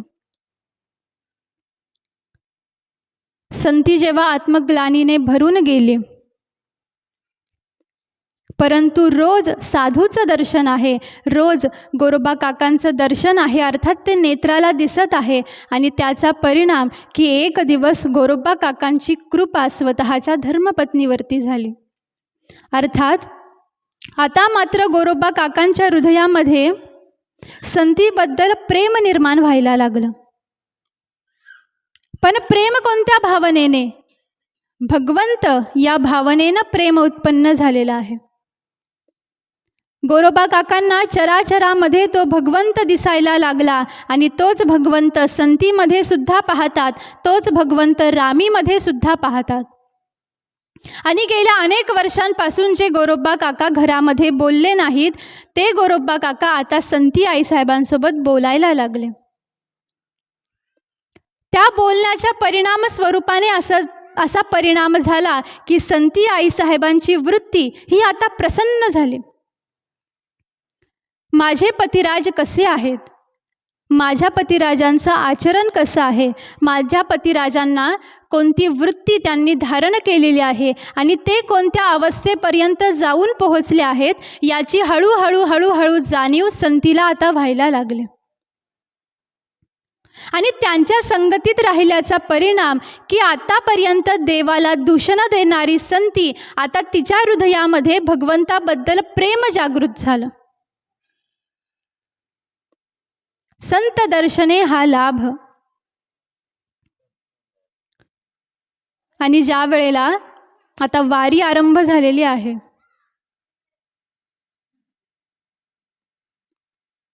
गोरोबा काकांची वारी आरंभ झालेली आहे.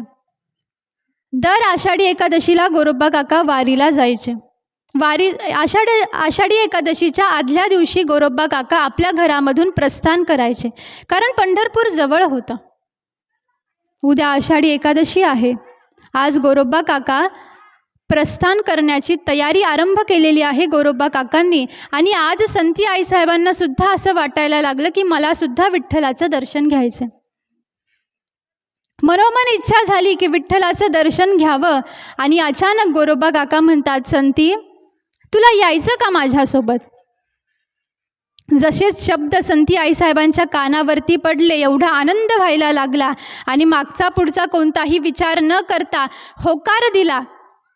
सारी तयारी आरंभ केली. आणि आज गोरोबा काकांसोबत संती आणि रामी हे तिघही जण पंढरपूरच्या दिशेनं निघाले. प्रवास करता करता पंढरपुरामध्ये येऊन पोहोचले. गर्भगृहामध्ये जाऊन पोहोचले. गोरोबा काकांनी भगवंतांचं दर्शन घेतलं. अर्थात गोरोबा काका भगवंतांच्या रूपाकडे पाहायला लागले. नुसते पाहत होते. किती वेळ दर्शनामध्ये निघून गेला याची जाणीव त्यांना सुद्धा नव्हती. भगवंतांचे रूप आपल्या नेत्रांमध्ये साठवून घेतलं.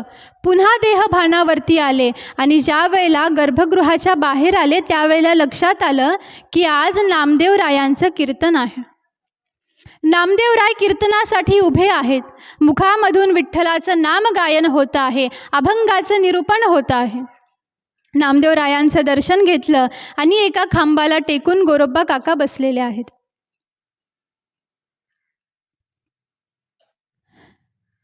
पण ज्या वेळेला आपण गोरोबा काकांकडे ज्या वेळेला त्या उपस्थित मंडळींनी पाहिलं महाराज, त्यावेळेला त्यांच्या लक्षात आलं की गोरोबा काकांना दोन्हीही हात नाहीत गोरोबा काकांना.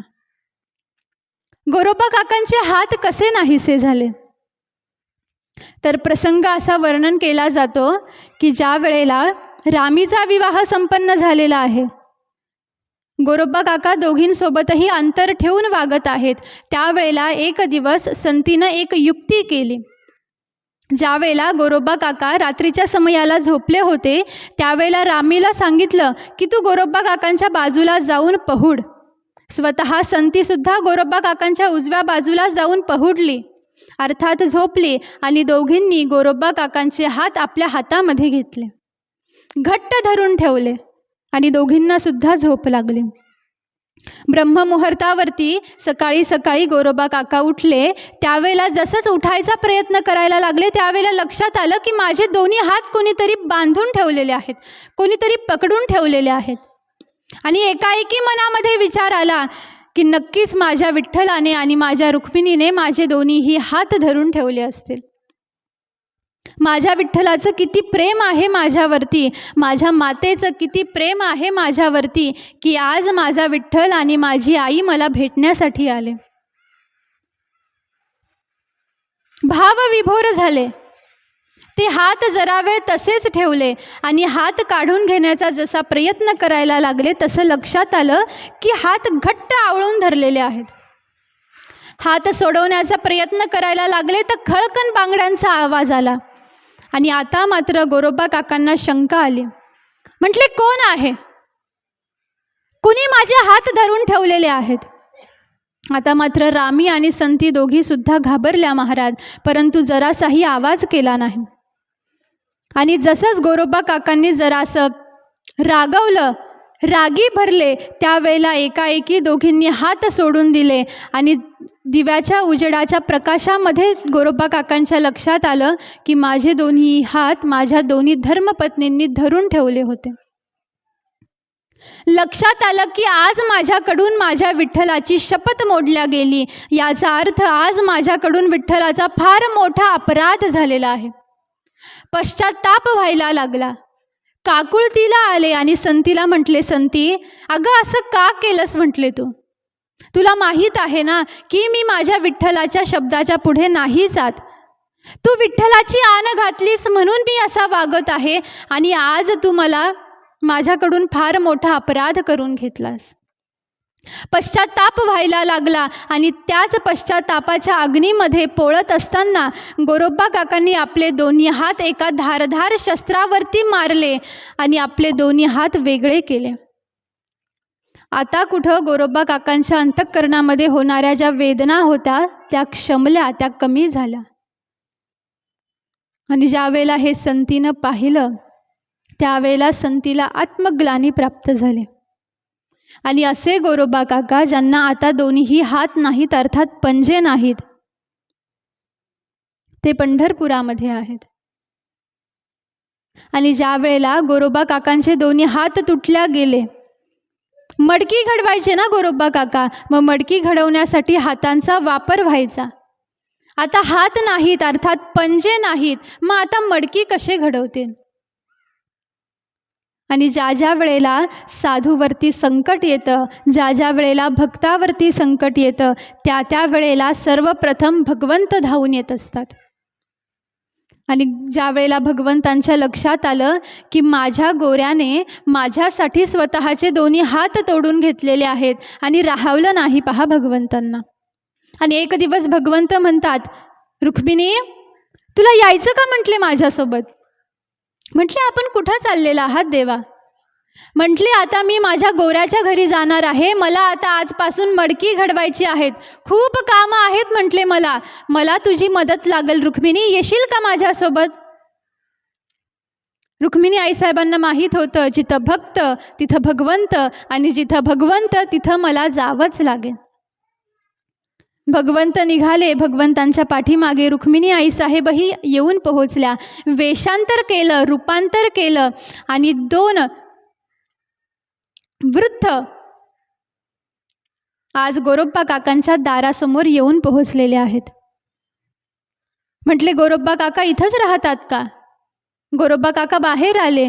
म्हटले, मी आहे गोरा कुंभार, काय काम आहे म्हटले तुमचं माझ्याकडे? म्हटले, महाराज, अहो आमच्या दोघांकडे काहीही काम नाही. एक वेळचं अन्नसुद्धा आम्हाला प्राप्त होत नाही. आमची अशी इच्छा आहे की तुम्ही जर का तुमच्याकडे आम्हाला सेवेसाठी ठेवलं तर कृपा होईल तुमची. वेषांतर केलेलं आहे. गोरोबा काकांना भगवंत ओळखूसुद्धा आले नाहीत. आणि गोरोबा काकांच्या सुद्धा लक्षात आलं की खरंच आहे ना, आपल्याला सुद्धा आता एका सेवेकरीची आवश्यकता आहेच, कारण आपल्याला हात नाहीत. आणि दुसऱ्या दिवशी प्रभात समयापासून गोरोबा काका उठायच्या अगोदर भगवंत उठायला लागले.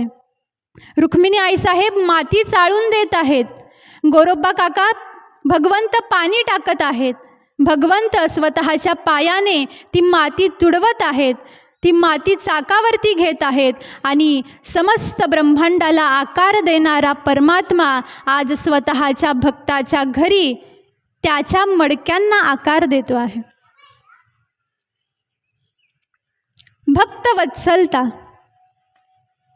भगवंताचं वात्सल्य जर का तुम्हाला मला पाहायचं असेल तर त्याच्यासाठी संत चरित्र पाहायला पाहिजे. भगवंत स्वतःच्या भक्तासाठी काय काय करतात हे जर पाहायचं असेल महाराज तर संतांचं चरित्र पाहावं. एवढंच नाही तर पांडवांच्या घरी भगवंत घोड्याची लीद सुद्धा साफ करत आहेत. काय नाही केलं भगवंतांनी. सारं काही करतात भगवंत, पण कुणासाठी? तुमच्या माझ्यासाठी नाही महाराज. भक्तासाठी करत असतात, साधूसाठी करत असतात. आणि आज भगवंत स्वतः मडकी घडवत आहेत. ती मडकी बाजारामध्ये नेऊन विकत आहेत आणि जेवढे पैसे प्राप्त होतील अस्तमानाच्या समयाला तेवढे सगळे पैसे गोरोबा काकांच्या चरणांवरती आणून टाकत आहेत. म्हटले, घ्या स्वामी, तुमच्या कामाचा मोबदला घ्या म्हणे तुम्हाला. असा कनवाळू कृपाळू भगवंत. आणि त्याच भगवंतांच्या दर्शनासाठी आज गोरोबा काका पंढरपुरामध्ये येऊन पोहोचले. खांबाला टेकून बसलेले आहेत. नामदेवरायांचं कीर्तन आरंभ झालेलं आहे. स्वतःच्या मुखामधून नामदेवराय स्वतःने रचलेला एक एक एक एक शब्दाचं एका एका चरणाचं निरूपण नामदेवराय करत आहेत. मध्ये मध्ये भगवंताचं विठ्ठलाचं नामगायन होतं आहे.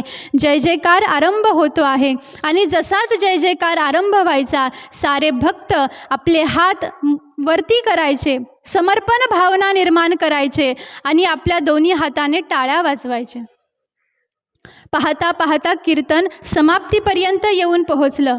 विठ्ठलाच्या नामाचा जय जयकार झाला आणि साऱ्या पंढरपुरामध्ये पंढरपुराच्या महाद्वारापर्यंत जेवढे काही भक्त बसलेले होते साऱ्यांच्या मुखामध्ये एकच विठ्ठलाचं नाम गायनासाठी आरंभ झालेला आहे.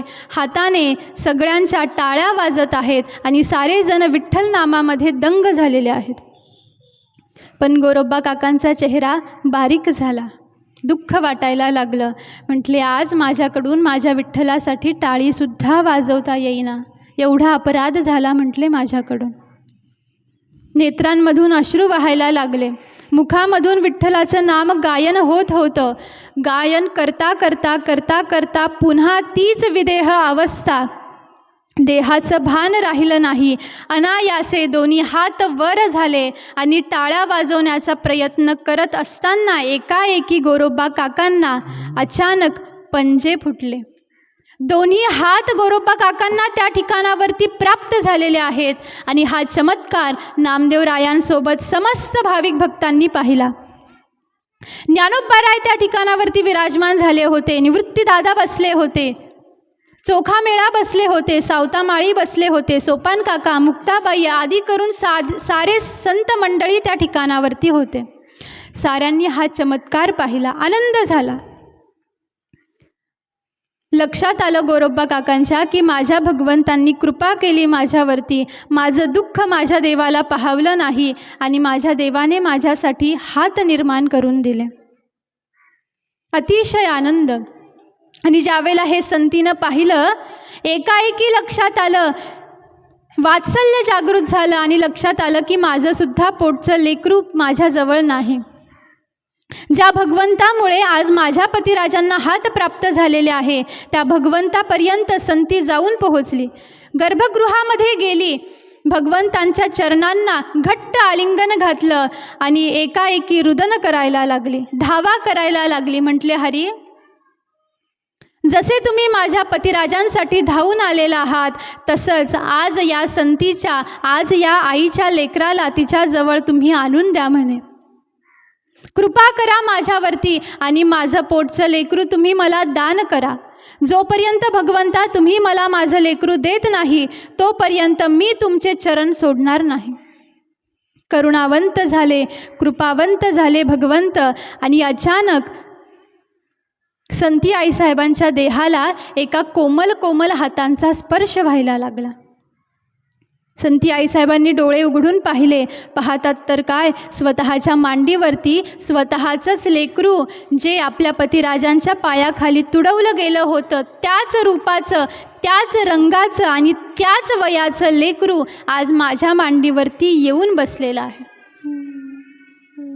लक्षात आलं की ज्या भगवंतांना मी जीवनभर दूषणं दिली, नावं ठेवले, शेवटी तोच भगवंत माझ्या दुःखाला पुरून उरला.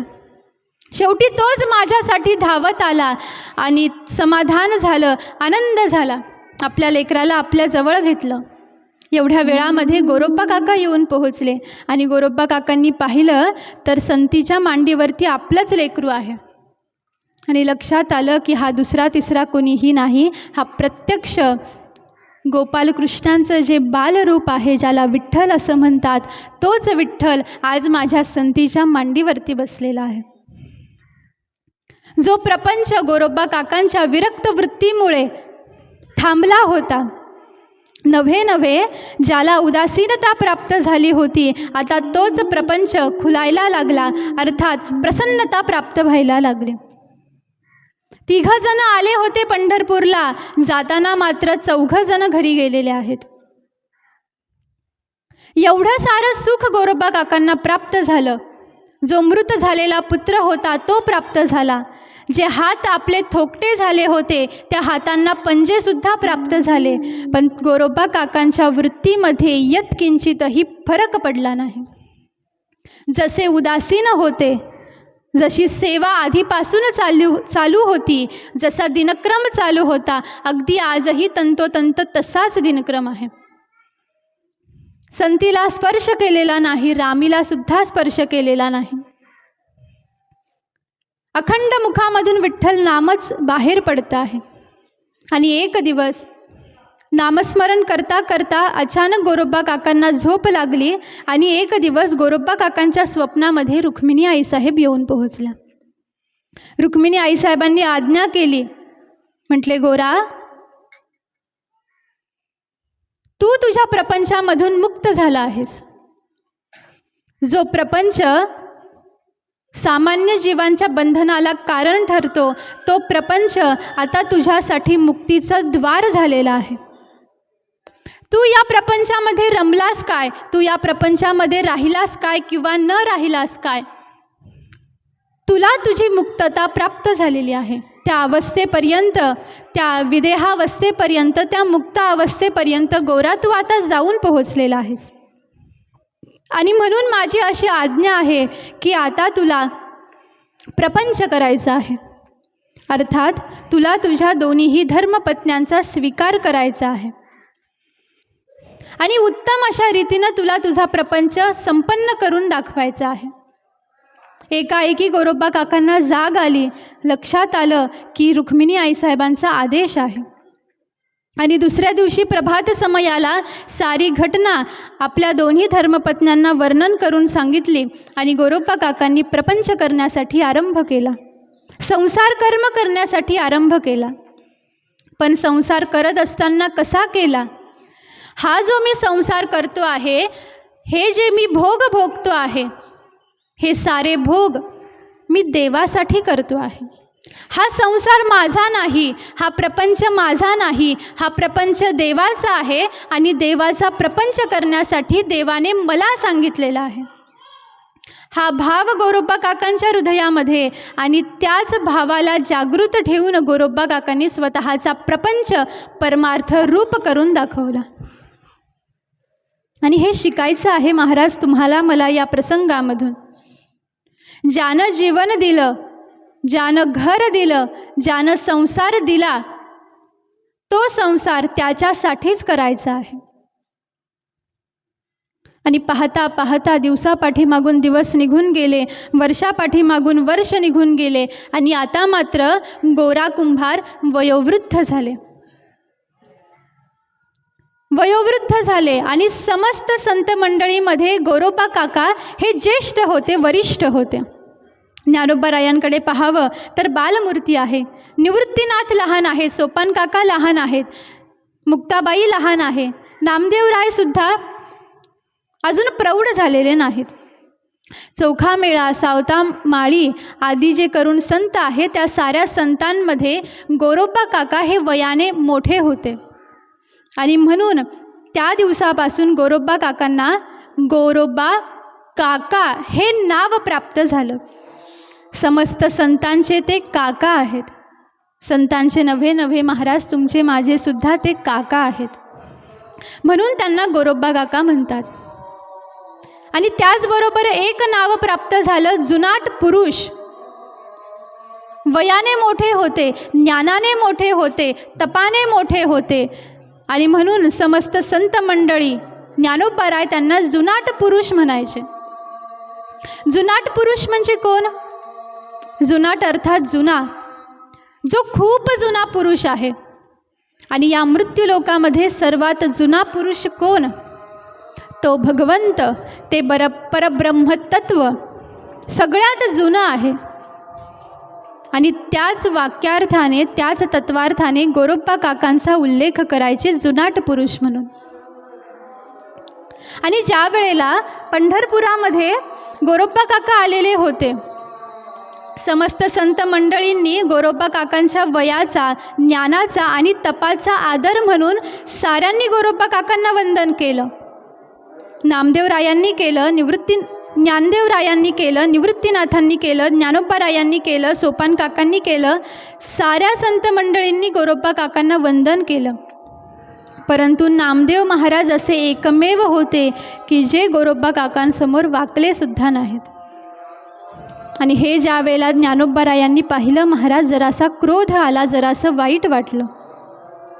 कारण नामदेवरायांना अहंकार उत्पन्न झाला होता असं संत म्हणतात. नामदेवरायांना असं वाटायचं की माझा परमात्मा हा माझ्यासाठी सगुण साकार होतो, मी माझ्या भगवंतांचा अतिशय लाडका आहे आणि माझ्या भगवंतांचं केवळ माझ्यावरतीच प्रेम आहे. या गोष्टीचा अहंकार निर्माण झाला. आणि गोरोबा काकांसमोर नामदेवराय वाकले नाहीत, त्यांना वंदन केलं नाही. आणि ही गोष्ट ज्या वेळेला मुक्ताबाईच्या लक्षात आली, त्यावेळेला मुक्ताबाईनं मनोमन विचार केला की आता नामदेवरायांना आपल्याला धडा शिकवायला पाहिजे. जो बोध आहे, जे तत्व आहे, जो सिद्धांत आहे, जे सूत्र आहे, ते नामदेवरायांच्या लक्षात अजूनही आलेलं नाही. आणि एक दिवस असं झालं, पंढरपुरामध्ये सारे संत विराजमान झालेले होते. गोरोबा काका येऊन पोहोचले. गोरोबा काकांना आलेलं पाहिलं आणि सारे संत मंडळी उठून उभे राहिले आणि गोरोबा काकांना साऱ्यांनी वंदन केलं. नामदेवराय सुद्धा त्याच ठिकाणावरती बसले होते, पण गोरोबा काकांकडे पाहिलं सुद्धा नाही, दुर्लक्षित केलं आणि पुन्हा विठ्ठलाच्या नामामध्ये मग्न होऊन गेले. गोरोबा काकांना आलेलं पाहिलं. मुक्ताबाई म्हणायला लागली, म्हटले गोरोबा काका, अहो तुम्ही जीवनभर मडकी घडवलीत, पाहता क्षणी तुमच्या लक्षामध्ये येईल की हे मडकं कच्चं आहे की पक्कं आहे. गोरोबा काका आमच्यावरती कृपा करता का? म्हटले काय करायचं आहे? गोरोबा काका, तुम्ही मडकी घडवताना तुम्हाला मडक्याचं परीक्षण करता येतं ना, मग आज तुम्ही आम्हा साऱ्या संत मंडळीचं परीक्षण करा. आमच्यामध्ये कोण कच्चं आहे आणि कोण पक्का आहे हे तुम्ही आज आम्हाला सांगा म्हटले. गोरोबा काकांनी आपलं थापटणं आणलं. ज्ञानोबाराय विराजमान झाले, निवृत्तीनाथ विराजमान झाले, सोपानदेव विराजमान झाले, मुक्ताबाई विराजमान झाले, आदी करून सारी संत मंडळी एका रांगेमध्ये विराजमान झालेले आहेत. नामदेवरायसुद्धा येऊन बसले. प्रथमतः गोरोबा काकांनी निवृत्तीनाथांच्या मस्तकावरती थोपटणं मारलं. थोपटणं मारल्याबरोबर लक्षात आलं, म्हटले हे मडकं परिपक्व झालेलं आहे, परब्रह्म तत्वाने परिपक्व झालेलं आहे. म्हटले हे मडकं पक्क झालेलं आहे. नंतर ज्ञानोबारायांच्या मस्तकावरती थापटणं मारलं तर म्हणतात आश्चर्य आहे. म्हटले महाराज निवृत्तीनाथा, आश्चर्य आहे, हे मडकं म्हणजे प्रत्यक्ष परब्रह्म आहे बरं का. आनंद झाला. सोपान काकांच्या मस्तकावरती थोपटणं मारलं. म्हटले पावित्र्यता आहे, हे मडकं पावित्र्याने परिपूर्ण भरलेलं आहे. मुक्ताबाईच्या मस्तकावरती थोपटणं मारलं. म्हणतात हे मडकं म्हणजे संजीवनी अमृत आहे, अमृताने परिपूर्ण भरलेलं मडकं आहे. म्हटले हे चोखोबारायांच्या मस्तकावरती मारलं, सावता बाबांच्या मस्तकावरती मारलं. आनंद झाला. आणि जसंच आता नामदेवरायांसमोर जसंच गोरोबा काका येऊन पोहोचले, गोरोबा काका नामदेवरायांच्या मस्तकावरती थोपटणं मारणार एवढ्या वेळामध्ये नामदेवराय जे तिथून उठले महाराज, धावत धावत धावत धावत विठ्ठलासमोर जाऊन पोहोचले. नामदेवरायांना पळताना पाहत आहेत आणि बसलेली सारी संत मंडळी नामदेवरायांकडे पाहून हसत आहेत. कच्चं मडकं, कच्चं मडकं, कच्चं मडकं म्हणून हिनवत आहेत. आणि जसंच हे शब्द नामदेवरायांच्या कानावरती पडतात, दुःख व्हायला लागलं. लहान लेकरासारखं रडत रडत रडत रडत विठ्ठलासमोर जाऊन पोहोचले. भगवंतांनी आलेलं पाहिलं. म्हटले, नामा, अरे का रडतो आहेस बेटा? म्हटले, भगवंता, अहो साऱ्या संत मंडळींनी मला कच्चं मडकं म्हणून हिनवलं, थट्टा केली माझी, आणि मला खूप दुःख झालं. त्यावेळेला भगवंत म्हणतात, अरे नामा, खरंच आहेस रे बाळा, तू कच्चाच आहेस. म्हटले, हरी तुम्ही तरी असं म्हणू नका ना. नामा, मी सत्य बोलतो आहे, तू अजूनही कच्चाच आहेस. म्हटले, मग मी परिपक्व कधी होईल? मी ज्ञानोबारायांसारखा कधी होईल? म्हटले. त्यावेळेला भगवंत म्हणतात, नामा, याच्यासाठी तुला सद्गुरूंची शरणागती करावी लागेल. म्हटले, हरी तुम्हीच माझे सद्गुरू आहात, माझं सारं काही तुम्हीच आहात. म्हटले, तसं नाही बेटा, मी जरी जगद्गुरू असलो, कृष्णं वंदे जगद्गुरू, मी जरी जगद्गुरू असलो तरीसुद्धा तुला एका हाडामांसाच्या सद्गुरूंना शरण जावं लागेल, त्यांचा अनुग्रह प्राप्त करून घ्यावा लागेल. आणि ज्या वेळेला त्यांची कृपा तुझ्यावरती होईल त्यावेळेला तू ज्ञानोबारायांसारखा होशील. म्हटले, मग मी आता कुठं जाऊ हरी? त्यावेळेला भगवंतांनी सांगितलं, औंढा नागनाथ या ठिकाणावरती विसोबा खेचर नावाचे एक महात्मे राहतात, ते तुझे सद्गुरू आहेत. भगवंतांना वंदन केलं, परवानगी मागितली आणि प्रवास करत करत नामदेवराय येऊन पोहोचले औंढा नागनाथ या क्षेत्रावरती. भगवंतांचं दर्शन घ्यावं या इच्छेनं मंदिरामध्ये येऊन पोहोचले आणि पाहतात तर काय, महादेवाची जी शिवलिंग होती त्या शिवलिंगावरती एका वृद्ध पुरुषाने आपले दोन्ही पाय टेकवलेले आहेत आणि तो पहुडलेला आहे. हे पाहिलं नामदेवरायांनी आणि राग, क्रोध उत्पन्न झाला. म्हटले, तुम्हाला कळत नाही का? अहो, ज्या देवावरती तुम्ही पाय ठेवलेले आहेत तो देव महादेव आहेत. एवढा मोठा अपराध तुम्ही केला, तुम्हाला कळत नाही का? म्हटले. त्यावेळेला ते महात्मे म्हणायला लागले, महाराज, मला असं वाटतं आपण सुज्ञ आहात, आपण ज्ञानी आहात. मी म्हातारा पुरुष आहे, माझ्या शरीरामध्ये एवढी शक्तीसुद्धा राहिली नाही की मी माझे पाय उचलावे आणि बाजूला ठेवावे. तुम्हीच कृपा करा महाराज माझ्यावरती आणि माझे दोन्ही पाय उचलून खाली ठेवा. नामदेवरायांनी त्या महात्म्याचे, त्या वृद्ध पुरुषाचे दोन्ही पाय उचलले आणि जसेच जमिनीवरती ठेवले, जमिनीवरती ठेवल्याबरोबर त्या पायाच्या खालून दुसरी शिवलिंग वर आलं. तिथून पाय उचलले, पुन्हा तिसऱ्या ठिकाणी ठेवले, पुन्हा तोच प्रकार. असं 3-4 वेळेला झालं आणि अचानक लक्षात आलं की हा जो वृद्ध म्हातारा या ठिकाणावरती पडलेला आहे हे दुसरे तिसरे कोणी नसून माझे सद्गुरू विसोबा खेचर आहेत. भाव जागृती झाली, चरणांवरती लोटांगण घातलं. विसोबा खेचरांनी कृपा केली, अनुग्रह दान केला, खूप सेवा केली नामदेवरायांनी विसोबा खेचरांची. सद्गुरू प्रसन्न झाले, कृपावंत झाले आणि पुन्हा एक वेळेला नामदेवराय पंढरपुरामध्ये येऊन पोहोचले. माझा नामा हा पक्का झाला आहे की नाही याची परीक्षा आज भगवंतांनी घ्यायची ठरवली.